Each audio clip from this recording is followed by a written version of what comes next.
primero sobre el exocelismo, ¿ya?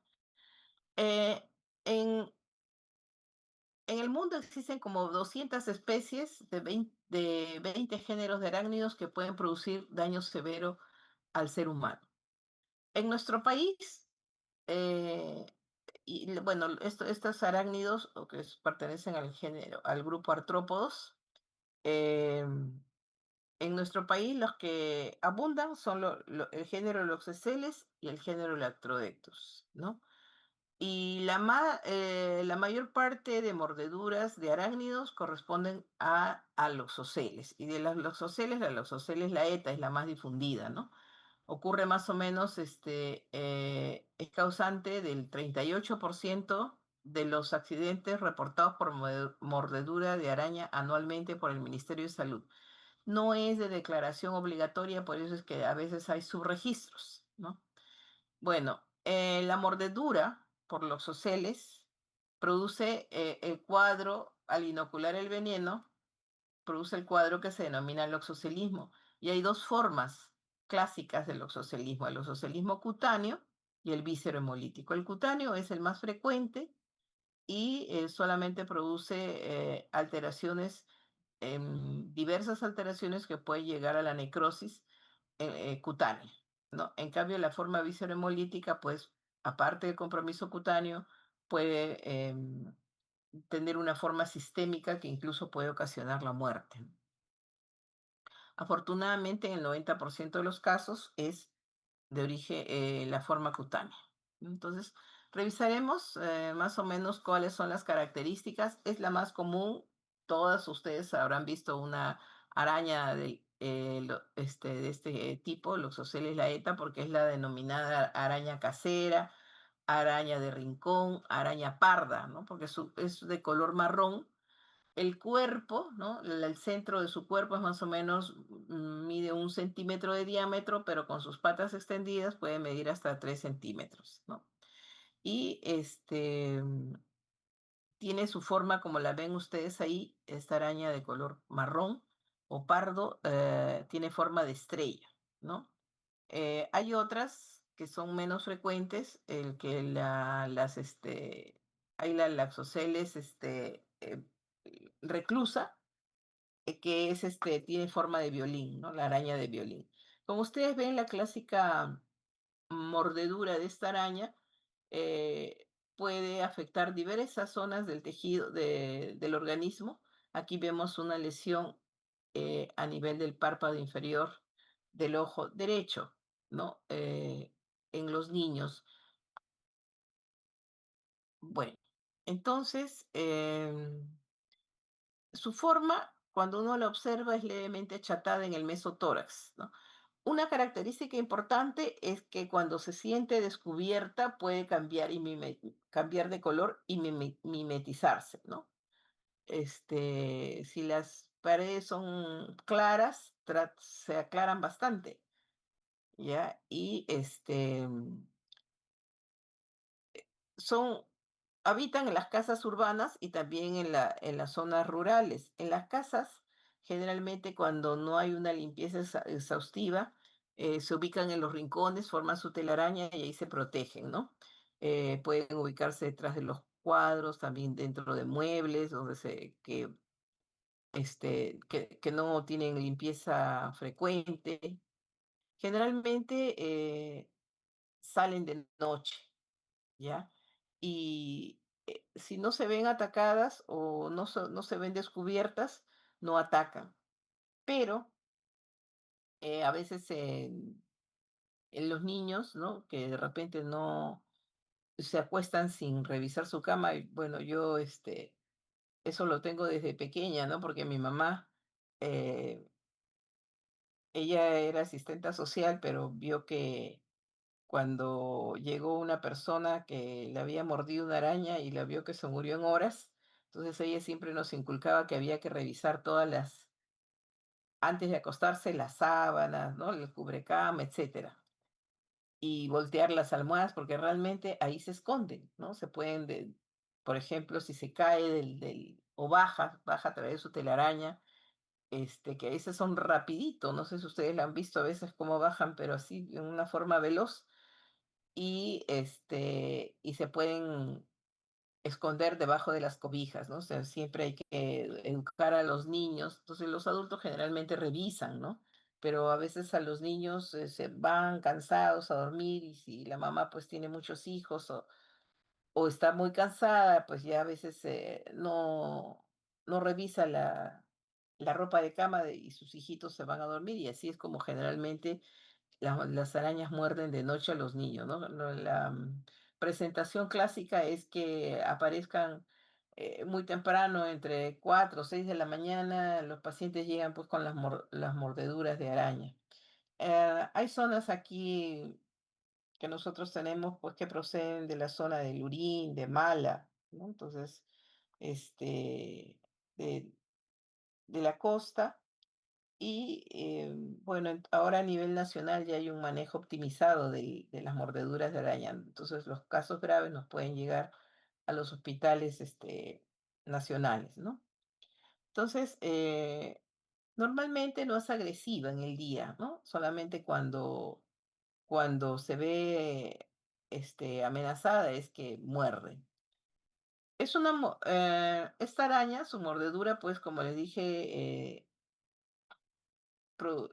se inocula el veneno que puede producir diferentes manifestaciones, ¿no? Porque el veneno tiene muchas enzimas proteolíticas y que tienen también poder visceromolítico, entonces puede producir un cuadro anafiláctico.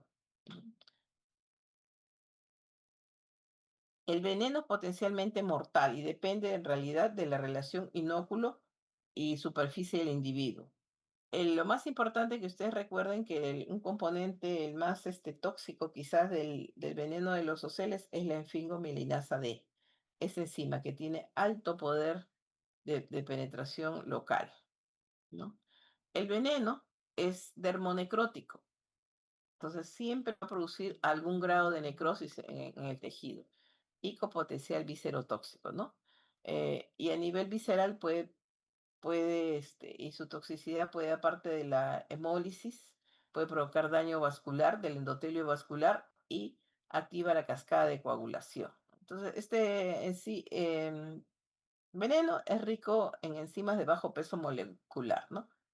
Como les repito, la efingomielinasa es la más tóxica, pero también hay hidrolasas, hialuronidasas, lipasas, colagenasas, fosfatasa alcalina, proteasas, metaloproteasas, que todos pues se conjugan para provocar la necrosis dérmica. La esfingomilinasa interactúa con las membranas de las celulares y otros elementos tisulares.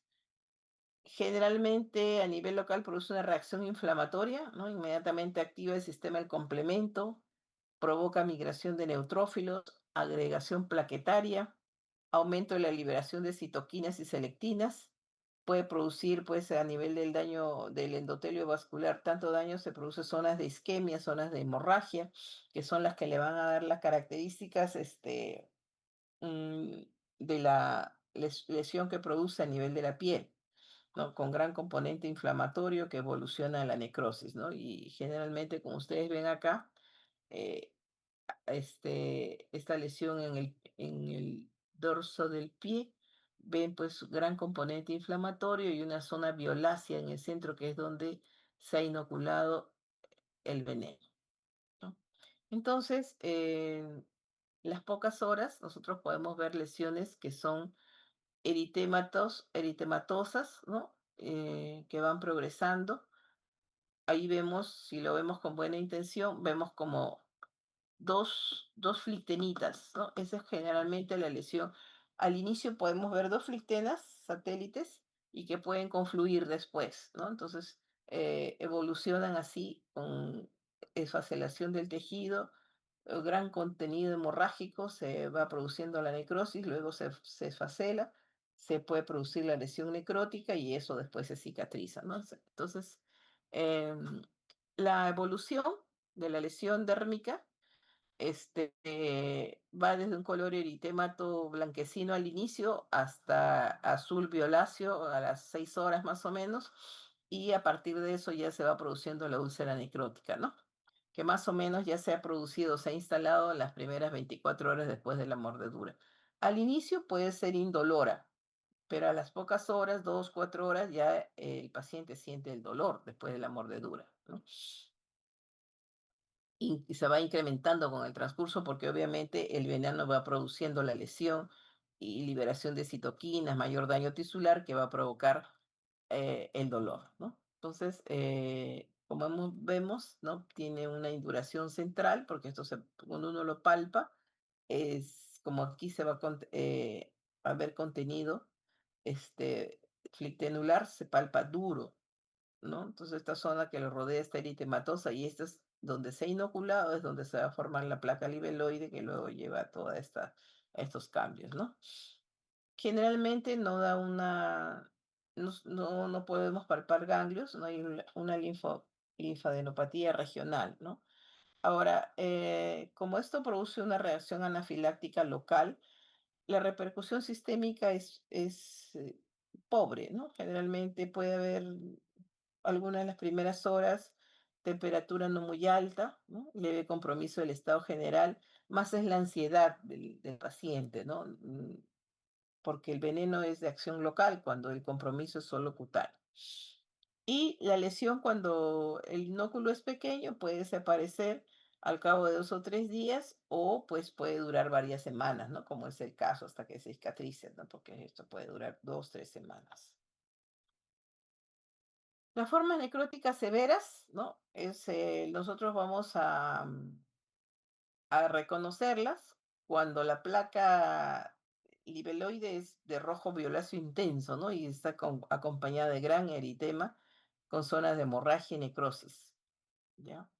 Y la placa libeloide alcanza su máxima extensión y después ya se cae ese tejido necrótico y ya deja una úlcera que generalmente en unas 3 semanas ya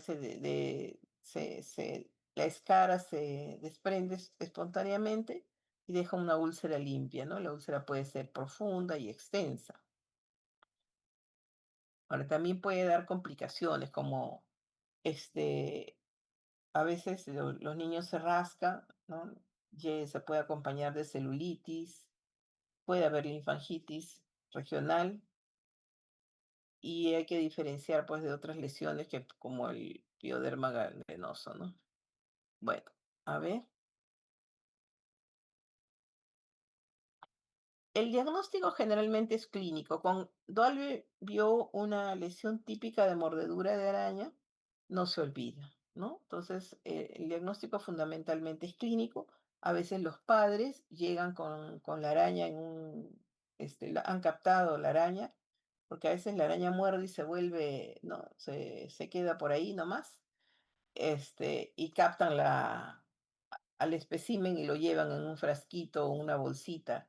Entonces ya nosotros tenemos la certeza que fue una Loxoceles laeta la que produjo la mordedura, ¿no? Entonces, tenemos que tener datos basales como está el hemograma, porque nosotros no sabemos si va a ser un compromiso solamente cutáneo o en las horas va a evolucionar al compromiso viscerohemolítico, ¿no? Entonces tenemos que tener un hemograma basal, un perfil de coagulación, pedirle la bioquímica, urea, creatinina, un perfil hepático. Como la viscerohemolítica puede provocar gran hemoglobinuria, entonces hay que también solicitar de base un examen de orina para ver pues si hay se presenta a partir de las 6 u 8 horas hemoglobinuria, ¿no? Entonces eso nos va a servir pues para hacer el seguimiento. Desde el punto de vista cutáneo, cuando el exocelismo cutáneo, hay que hacer el diagnóstico diferencial con el carbunco, ¿no? Con otros tipos de celulitis, con mordeduras, bueno, con picaduras de otros insectos, con el herpes simple, necrótico, la forma necrótica, con el herpes zóster, ¿no? Como es regional, con pioderma gangrenoso, con una erisipela necrótica o con una úlcera vascular, por eso ya se trataría de adultos, ¿no? Bueno, el tratamiento, pues apenas llega el paciente, hay que lavar la lesión, ¿no? Con agua y jabón. A veces ya llega pues llega después de 2, 4 horas y ya se ve, pues, como han manipulado los tejidos, ya se va produciendo una infección sobreagregada, ¿no? Entonces, esta eritema, edema puede bajar con compresas frías locales o aplicando bolsas de hielo, pero siempre primero con una asepsia adecuada. Eh, Hay que inmovilizar el miembro afectado porque generalmente ataca en las extremidades, ¿no? Son las zonas más frecuentes. Este, los miembros inferiores también puede ser, pero han visto, puede ser también en el tórax, en el abdomen, en la cara, ¿no? A veces hemos visto en la zona glútea. Entonces, hay que tratar de inmovilizar, pues, la zona, ¿no?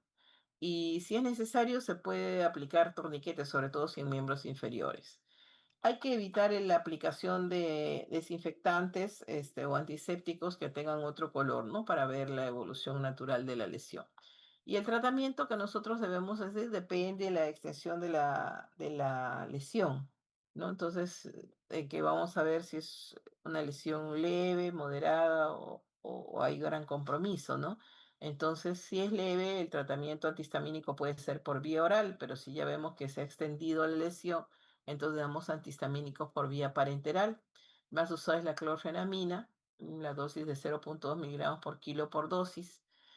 Si la lesión es muy extensa, pues por vía oral, que puede ser clorfenamina, loratadina o cetiricina. Esa lesión duele, aparte que pica, duele. Entonces hay que darle un analgésico o paracetamol o ibuprofeno. Si vemos que el compromiso cutáneo es extenso, ¿no? Hay que aplicar corticoides. En los casos leves, su uso es discutible, ¿no? Entonces, si podemos usar hidrocortisona, 5 miligramos por kilo por dosis cada 6 horas hasta detener el proceso y después ya se va reduciendo la dosis, ¿no? Los 2 primeros días puede ser por vía parenteral y luego se puede pasar por vía oral el corticoide. O de repente no necesita más que 2 o 3 días, ¿no? Puede ser también metilprednisolona, 1 o 2 miligramos por kilo por dosis cada 6 horas. Si vemos que hay inicios de infección sobreagregada, usar antibióticos también, si por vía oral o por vía parenteral, si vemos que el compromiso de la ahí está acompañado de una celulitis extensa, ¿no?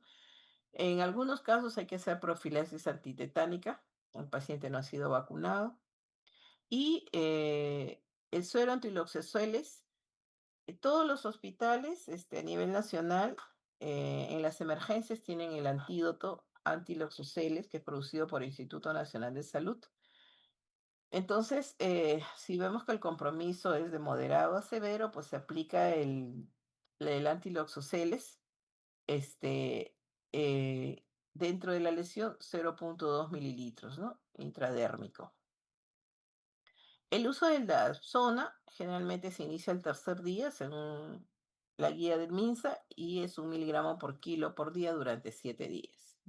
Ahora, cuando hay casos muy extensos, incluso se evolucionan a la fasciitis necrotizante, se puede usar colchicina, ¿no? Y también se ha visto buenos resultados cuando se ve necrosis, ¿no? De evolución rápida con el oxígeno hiperbárico de 2 a 2,5 atmósferas, 5 a 7 días. Así yo he visto que las úlceras revierten rápidamente, ¿no? Con el oxígeno hiperbárico.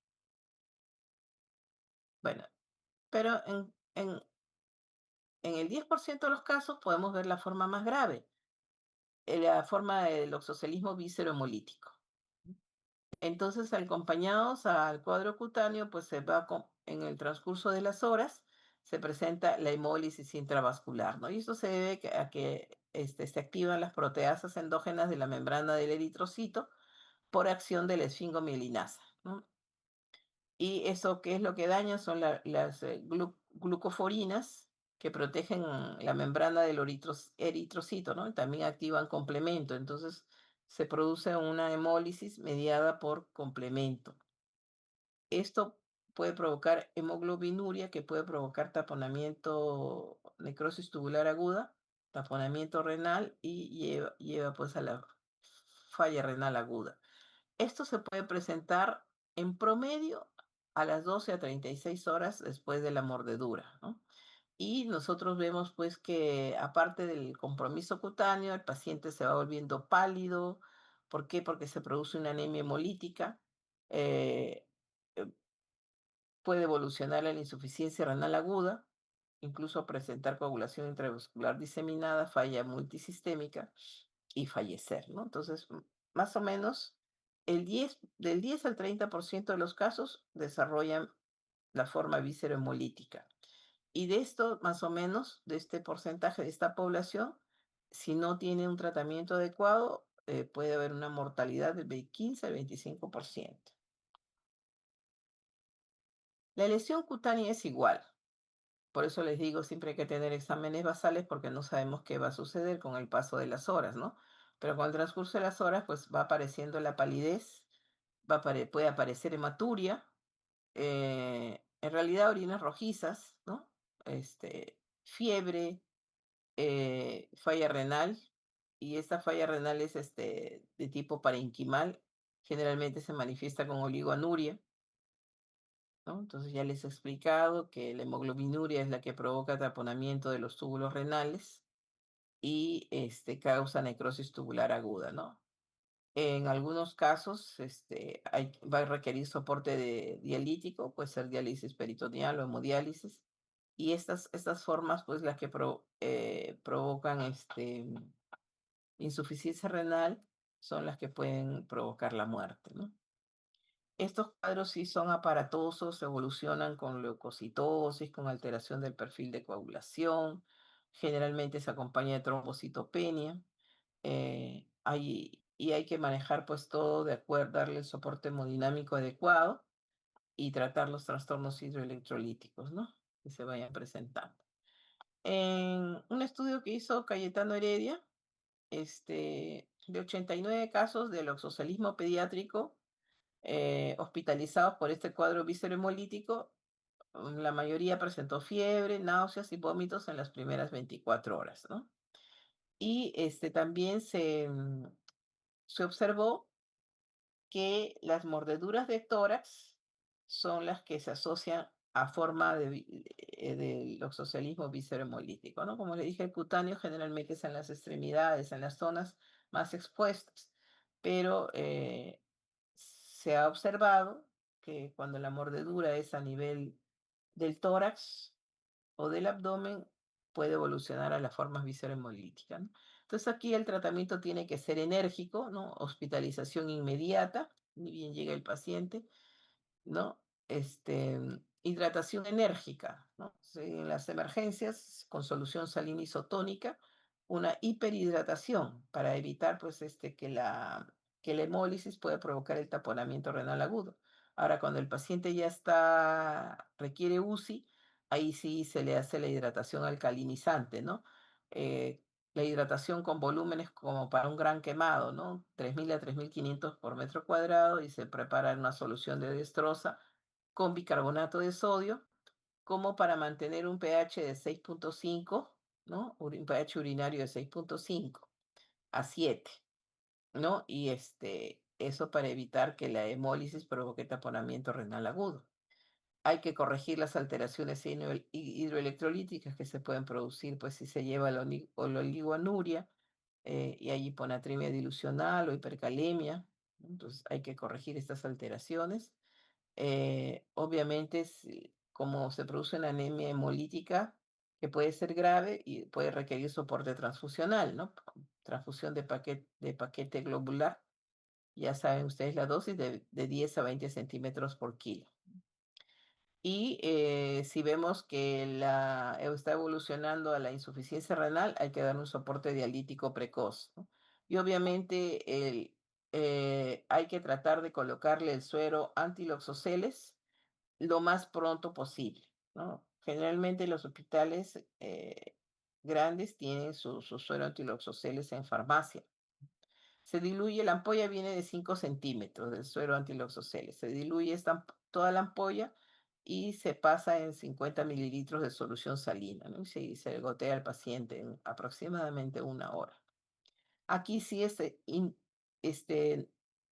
De todas maneras, hay que usar corticoides, ¿no? Que puede ser hidrocortisona, metilprednisolona.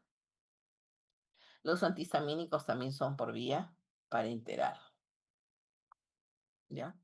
Entonces aquí vemos un resumen eh, que de las manifestaciones clínicas, ¿no? Que vemos la forma cutánea y la visceromolítica.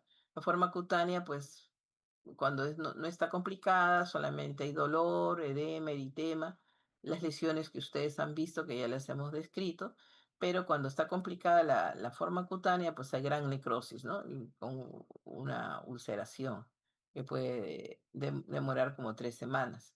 Y la víscera hemolítica, aparte del compromiso cutáneo, pues en el transcurso de las horas, a partir de las 6, 8 horas y en las primeras 24 se presenta fiebre, náuseas, vómitos, mialgias, artralgias, hay dolor abdominal, hemólisis, ¿no? Que intravascular, hay anemia, ictericia y hemoglobinuria.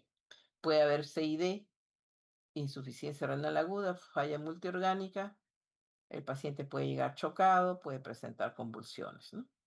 Entonces, en,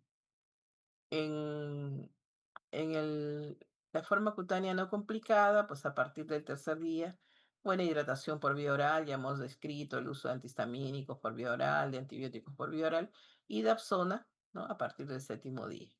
Perdón, el del tercer día, ¿ya? Muy bien. Entonces, menos frecuente en nuestro país es la mordedura del Lactrodectus matans, que es la que se denomina la viuda negra, ¿no? Es esta es predomina más a nivel de las zonas rurales, ¿no? Y su veneno, es principalmente neurotóxico. Actúa predominantemente sobre el sistema nervioso neurovegetativo, ¿no? Y lo más importante es que el dolor es característico, se extiende por todo el cuerpo y puede producir fasciculaciones, diaforesis, salivación, ¿no? O sea, como es neurotóxico, puede haber parestesias. em, en casos graves puede provocar parálisis respiratoria, coma y muerte. También existe el veneno antilactrodectus, ¿no? Bueno, entonces vamos a pasar hasta aquí. ¿Alguna pregunta? Si no, pasamos a la mordedura canina. Las mordeduras caninas son frecuentes en la edad pediátrica, porque los niños pues les gusta jugar con las mascotas y a veces los hostilizan, ¿no? Y provocan que el animal pues es irracional, ¿no? El animal puede estar jugando y de pronto el niño le jala las orejas o le ajusta el hocico o se sube encima del perro o le jala la cola, ¿no? Entonces el perro pues reacciona en forma agresiva. Ahora, hay razas que son potencialmente agresivas, como los Rottweiler, este, los Pitbull, ¿no? Esas razas, pues, que a veces se crían dentro del hogar y estas razas necesitan espacios muy grandes. Cuando se les tiene recluidos, pues generalmente am, toda su tienen contenida una ansiedad que rápidamente pueden agredir, pues, ¿no? Y generalmente agreden a sus mismos dueños, ¿ya? Eh, entonces, las mordeduras caninas pueden tener alto grado de acompañarse de infecciones bacterianas sobreagregadas, porque la flora, vamos a ver cuál es la flora de la cavidad del perro, ¿no? Es una flora mixta. Y bueno, a veces pueden provocar, ustedes habrán visto por los noticieros, ¿no? Desgarros grandes de tejidos que pueden provocar la muerte, ¿no? Por un traumatismo severo. Estos son, ¿no? Acá vemos una mordedura de un Rottweiler. O sea, son potencialmente agresivas, pero si se les educa, pueden ser muy protectores. Yo tuve mi perrita Rottweiler como 8 años, murió de cáncer de mama, y nunca mordió a nadie ni atacó a nadie, ¿no? Pero sí era muy guardiana y pues los escogen para perros policías porque tienen un olfato pero increíble, ¿no? Y, y obedecen órdenes bien estrictos, más que cualquier otra raza.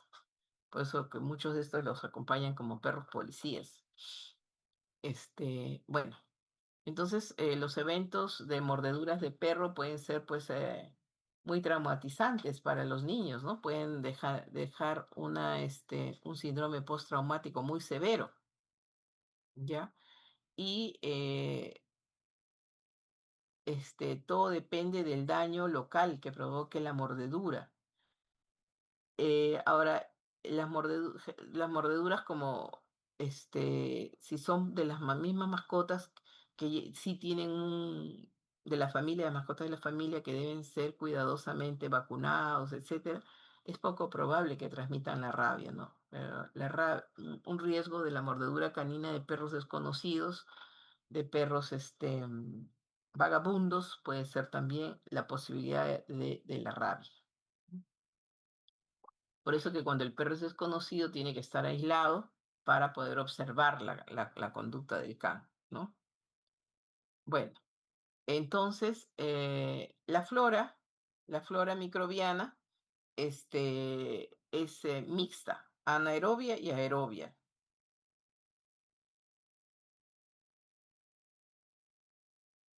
De los aerobios aislados tenemos el género Pasteurella. La más importante de esto, que tienen ahí en la saliva del perro, es la Pasteurella moltósida y también el Staphylococcus aureus, ¿no? Pero puede haber otras especies de Pasteurella, como la Pasteurella canis, la Pasteurella septicale, la Pasteurella dermatis. Aparte de Staphylococcus, puede haber Streptococcus, ¿no? El género Moraxella, Neisseria, Corynebacterium, Capnocitofaga, Bergella. Estos sí son bacterias pues que solamente habitan en la cavidad oral del perro, ¿no? Y también puede haber anaerobios, ¿no? Sobre todo el Bacteroides fragilis, Fusobacterium, Bellionella parvula. Bueno, entonces, la edad más afectada en los niños es la edad entre los 5 y los 9 años. Y como les digo, el riesgo es rápido. Entonces, ¿qué hacemos en el manejo inicial? Obviamente, cuando el paciente es llevado a emergencia, tenemos que darle como en todo paciente que llegue a emergencia, la estabilización hemodinámica, ¿no? Evaluar cómo ha sido la lesión que provoca, igualito la higiene con agua y jabón. Si es mucho sangrado, pues hay que hacer una presión directa sobre las heridas, ¿no? Hacer una evaluación neurológica, porque cuando hay gran traumatismo hay compromiso muscular, hay músculo esquelético, puede haber fracturas, ¿no? Desgarros musculares, compromiso neurológico, ¿no? Hay algunas heridas profundas, ¿no? Las que pueden comprometer órganos vitales, ¿no? Entonces, siempre que llegue, hay que preguntar si es un perro conocido o desconocido, qué estaba haciendo el animal, si el niño estaba jugando o el animal salió, a veces son de los vecinos, ¿no? Que salen a jugar o salen a pasear, a veces con los dueños descuidados y hay un grupo de niños que está corriendo, entonces los animales pues quieren jugar y los niños se asustan y ustedes saben que eso también hace que el perro se enardezca, ¿no? Y muerde, porque este, el animal reconoce como cuando el ser humano está temeroso, ¿no? Y lo ataca, y tiende a atacarlo cuando no lo conoce, ¿no? Bueno, entonces, una vez que se evalúa la extensión de la herida, ¿no? Luego que se hace la higiene, se irriga con solución salina, ¿no? Si ya llega pues con tejido desvitalizado, hay que debridar ese tejido. Hay que remover cuerpos extraños porque a veces los perros agarran al, al niño y lo arrastran, le dan vueltas y eso yo he visto en emergencia, ¿no? Que llegan incluso con vidrios incrustados, porque a veces la gente para que el perro suelte al niño le tira de todo, piedras, y a veces le cae al niño, ¿no? Piedras, botellas, etcétera, ¿no? Le meten agua, a veces pues los niños llegan demasiado comprometidos, ¿no? Bueno, entonces, ahora el paciente también puede llegar algunas horas después, ya con evidente infección de la herida, ¿no? Entonces ya tiene fiebre y todos los signos inflamatorios, incluso puede haber ya secreción purulenta y gran compromiso linfático, ¿no? Entonces, en cuanto al cierre de la herida, pues si llega una herida en menos de 12 horas, ¿no? Y en cara menos de 24 horas, hay que hacer el cierre primario, ¿no? Una limpieza, y ver que no esté infectada, ¿no? Siempre hay que hacer suturas muy suaves, porque si no, recuerdan la primera foto que les vi en ese traumatismo facial, puede quedar pues muy deformado, ¿no? Entonces, las suturas pues deben ser lo suficientemente necesarias, ¿no? Para ocasionar cicatrices horrorosas. Entonces hay que hacer si las son mordeduras son en cuello, cara, cabeza, hay que hacer una antibiótico terapia profiláctica, ¿no? Ahora, si el paciente viene después de las 24 horas, ya se dejamos, pues hace la higiene y que se deja pues que se cierre por segunda intención, ¿no? Ahora, en las heridas, ¿a quiénes le hacemos profilaxis antibiótica? En las heridas, ¿no? Que tienen más de 8 horas de evolución, tienen alto riesgo de infección. Y el tratamiento de preferencia debe ser por vía parenteral, ¿ya? De elección es amoxicilina con ácido clavulánico, que con esta combinación, este, cogemos casi toda la flora mixta que tiene la cavidad oral del perro. En los exámenes, hay que hemograma, ¿no? Toda la bioquímica, biometría hemática, la PCR, todas las velocidades de sedimentación. Si viene ya con secreción purulenta y no ha habido inicio de antibióticos, hacerle cultivo de la herida. Si vemos que hay compromiso musculoesquelético, radiografías, ecografías, ¿no? Si el traumatismo es cráneoencefálico, tomografías y evaluación, pues, ¿no? Y no descuidarnos de proteger al niño desde el punto de vista de soporte emocional, porque eso le deja, pues, un estrés postraumático severo, ¿no? Bueno, entonces la inmunoglobulina antirrábica, pues tenemos, pues, el de preferencia, el indicado es el suero homólogo, ¿no?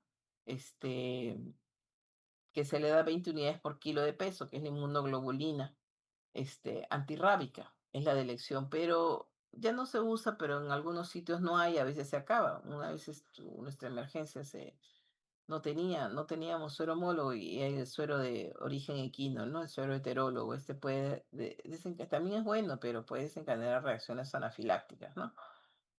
Bueno, entonces, ¿en quiénes utilizamos? En perros desconocidos, ¿no? Que no se sabe si han sido vacunados, cuando las mordeduras son extensas, o cuando hay alta sospecha, pues que el animal ha sido, hace poco, no, hace como unos 10 años que tuvimos un paciente que murió de rabia, que el perro había sido traído como mascota a la familia de la selva.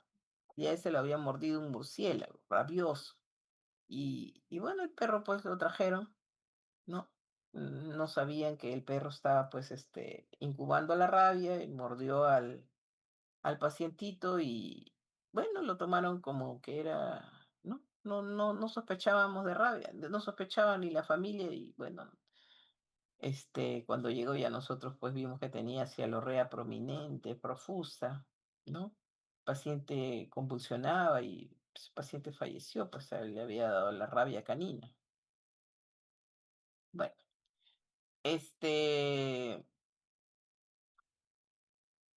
a veces hay que ponerle la vacuna antirrábica cuando se sospecha que hay que el animal eh, que tenga rabia, ¿ya? Entonces, hay momentos en que hay que poner tanto la vacuna como el suero homólogo, ¿no? O sea, la inmunoglobulina antirrábica y la vacuna. Pero obviamente se puede poner simultáneamente, pero tiene que ser administradas en lugares diferentes, ¿no? Con jeringas diferentes.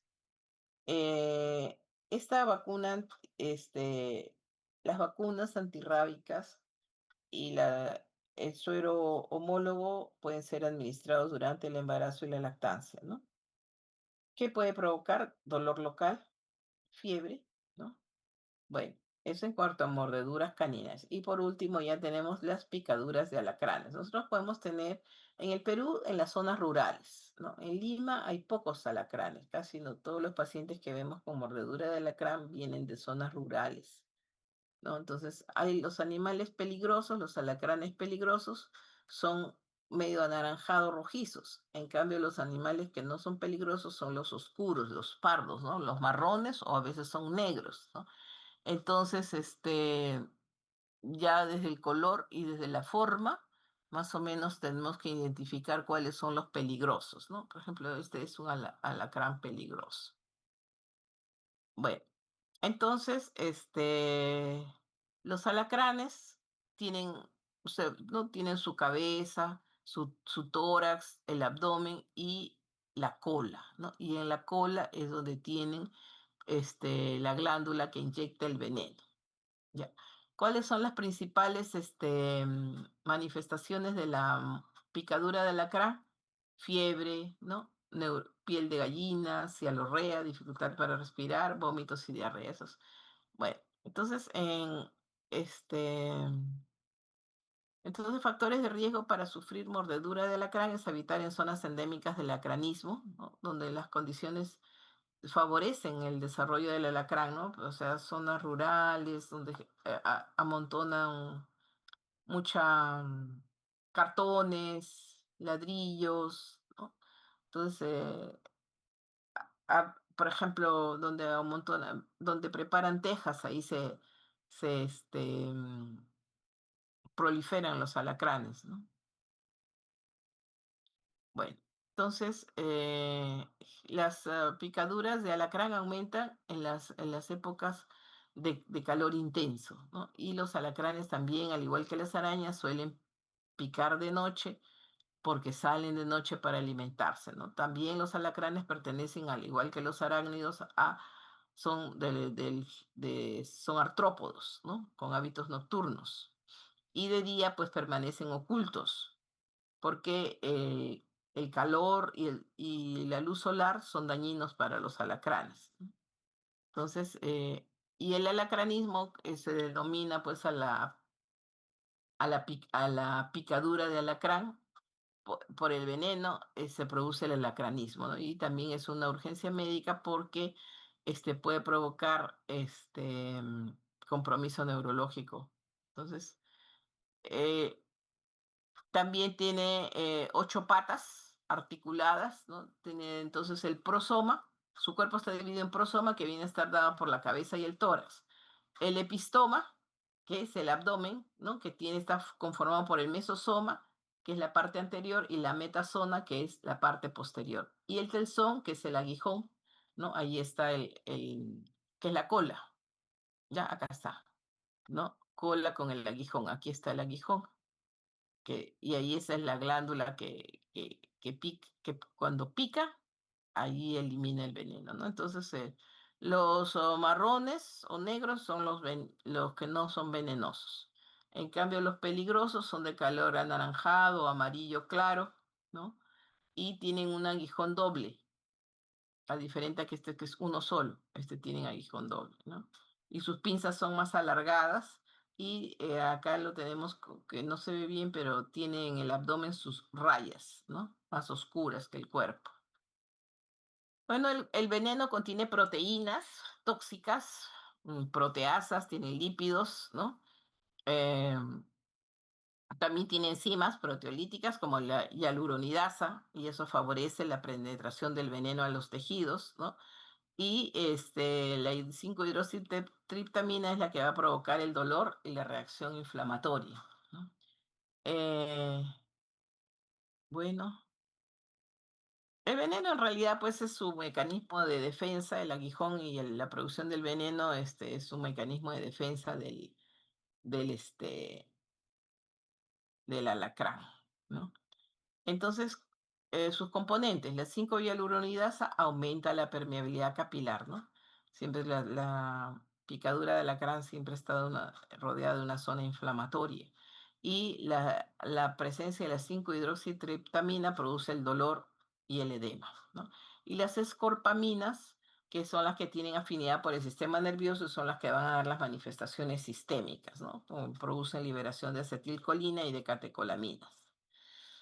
Y los alfa receptores son estimulados por estas escorpaminas. Pueden provocar hipertensión. Bueno, entonces, básicamente, en cuanto a la patogenia, el veneno es neurotóxico, ¿no? Que puede provocar descarga masiva de catecolaminas y acetilcolinas.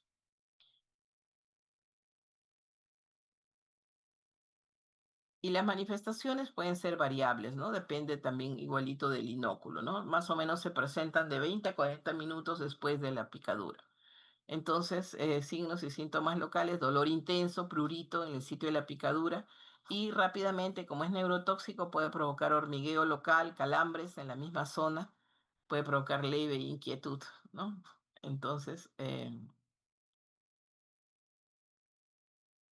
los síntomas, cuando es leve, solamente es dolor, edema, eritema local y adormecimiento local. Cuando es moderado, ya y si estamos frente a un lactante, un preescolar, pues va a tener llanto continuo, angustia, dolor de cabeza, muy característica del lagrimeo constante que presentan, ¿no? Prurito, le pica mucho la nariz, le pica la boca, le arde toda la garganta. Tienen abundante cialorrea, gran rinorrea, pero también después pueden presentar sequedad de la boca. Hay síntomas neurovegetativos, ¿no? Y después aparece la dificultad para tragar, dificultad respiratoria, puede haber fasciculaciones linguales, hiperestesia cutánea, distensión abdominal, diarrea, dislalia, dolores abdominales y musculares. Y el grave, pues puede dar hipertensión o hipotensión, ¿no? Fiebre, miosis o midriasis, fotofobia, nistagmus, convulsiones, taquicardia, arritmias, puede dar también amaurosis temporal, insuficiencia cardíaco-respiratoria, cianosis bucal, dolor retroesternal, priapismo, oliguria, inconsciencia, trastornos del centro termorregulador y puede desencadenar la muerte, ¿no? Entonces, lo más importante para el manejo, obviamente, se detecta en forma oportuna el hallazgo del alacrán y se va a tratar de acuerdo a las manifestaciones, ¿no? Entonces se le tiene que, según cómo llegue el paciente, obviamente un soporte hemodinámico de inmediato, ¿no? Y aplicar el antídoto antialacrán a las 30 minutos de ocurrido la picadura. Ya, y hay que tratar de identificar el alacrán para saber pues si pertenece a la especie peligrosa o no. Entonces, existe el alacramil, que es el antídoto del veneno del alacrán. Y obviamente, cuanto más precoz los resultados se administre, los resultados son mejores, ¿no? El alacramín es útil para todas las edades, va a evitar las complicaciones, sobre todo el avance de las manifestaciones neurológicas, ¿no? En niños menores de 5 años, generalmente la dosis es de 2 frascos de alacramín, ¿ya? Se va por vía endovenosa y si no hay mejoría, pues se va aumentando la dosis, ¿no? Entonces, tratemos de ponerlo apenas llegue y lo ideal es ponerlo antes de las 2 horas, ¿no? Aparte del manejo, eh, el paciente debe estar en ayunas porque va a manifestarse pues náuseas, vómitos, dolor abdominal, cialorrea, etcétera. Entonces mejor dejarlo en reposo de la vía oral. Hay que hacer vigilancia de signos vitales, mantener siempre un acceso venoso permeable, ¿no? Para darle el soporte que requiera, el balance hidroelectrolítico, etcétera, ¿no? Frente a un cuadro moderado, ¿no? Que presente pues ya epífora, dolor, parestesia, rinorrea, etcétera. Como hemos descrito ya, entonces también hay que hacerle un monitoreo cardiorrespiratorio, si requiere soporte oxigenatorio y comenzar con 2 frascos, ¿no? De alacramín y que se puede repetir de acuerdo a la evolución, ¿no? Y las formas graves también hay que, de inicio, 2 o 3 frascos y se repite la dosis de acuerdo a evolución, ¿no? Muy bien, eso sería todo. lo que corresponde a la clase de hoy. No sé si tienen alguna pregunta.